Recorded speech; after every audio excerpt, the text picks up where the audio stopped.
समाचार अब तक, सत्य का साहस।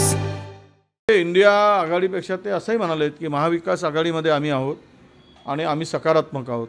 तुम्ही त्यातला निगेटिव्ह काय घेता? पॉझिटिव्ह घ्या। बैठकीत आले, चर्चा झाली, चर्चेची फेरी एक संपली, दुसरी फेरी सुरू होईल। ज्यावेळेस जागा वाटप एका झटक्यात काही होत नाही। दोन भावाचं जमिनीचं वाटप असेल तरी त्याला 5 वेळा मोजणी करावी लागते। तर 4 पक्ष ज्यावेळेस एकत्र येतात आणि आघाडी करतात त्यावेळेस चर्चेच्या फेऱ्या चालत असतात। नाही, ही चर्चा आहे, हा फायनल नाही, हे शेवट, हे काही अंतिम झालेलं नाही। चर्चेमध्ये ह्या गोष्टी पुढे आलेल्या आहेत। मी नगरला जाणार होतो, तुम्ही विचारला म्हणून मुद्दाम सांगतोय, परंतु मला मी भुजबळ साहेबांच्या जे काही आंदोलन त्यांनी सुरू केलं किंवा त्यांनी जी सभा आज त्यांची ओबीसीची सभा आहे, विशेष म्हणजे भुजबळ साहेबही त्या ठिकाणी जात आहेत, मी पण जाणार होतो, परंतु मला मतदारसंघातले पूर्वनियोजित कार्यक्रम होते आणि काल मला थोडा रात्रीचा प्रवास स्पॉन्डिलायसिस असल्यामुळे करता आला नाही। त्यामुळे मी आजच्या सभेला जाऊ शकलो नाही, पण पुढच्या सभेला मी नक्की जाणार आहे।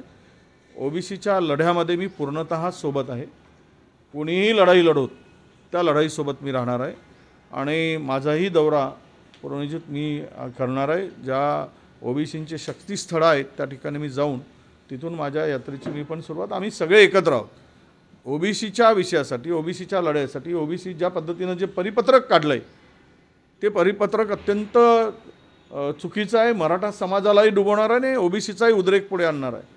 भविष्यात कोण कुठे जाऊत आम्हाला त्याच्याशी काही देणं घेणं नाही, पण आमच्या नेत्यांची, राहुलजींची भूमिका स्पष्ट आहे की कोणत्याही परिस्थितीमध्ये या जातनिहाय जनगणना झाली पाहिजेत आणि त्यातून हे जे काही ते म्हणतात की नेहमी हे स्क्रीनिंग ज्यावेळेस होईल त्यावेळेस त्यांचा हिस्सा त्यांना मिळाला पाहिजे। म्हणून आज ज्या पद्धतीनं मुख्यमंत्र्यांनी कॅबिनेटचा निर्णय न होता किंवा कॅबिनेटपुढे विषय न नेता हे जे काही परिपत्रक काढलं ते तकलादू आहेच मुळात, त्याच्यातून काही फायदा होणार नाही।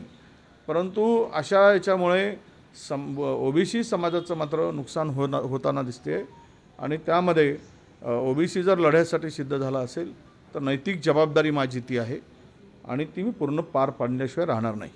आता मला माहीत नाही, त्यांनी ते म्हणलेत की माझ्याशी कुठलीही बोलणी नाही, मी जाणार नाही असं म्हटले नाही, पण माझ्याशी अशा पद्धतीचा कुठलाही संवाद नाही एवढं ते बोलले। त्यावरून एवढा विश्वास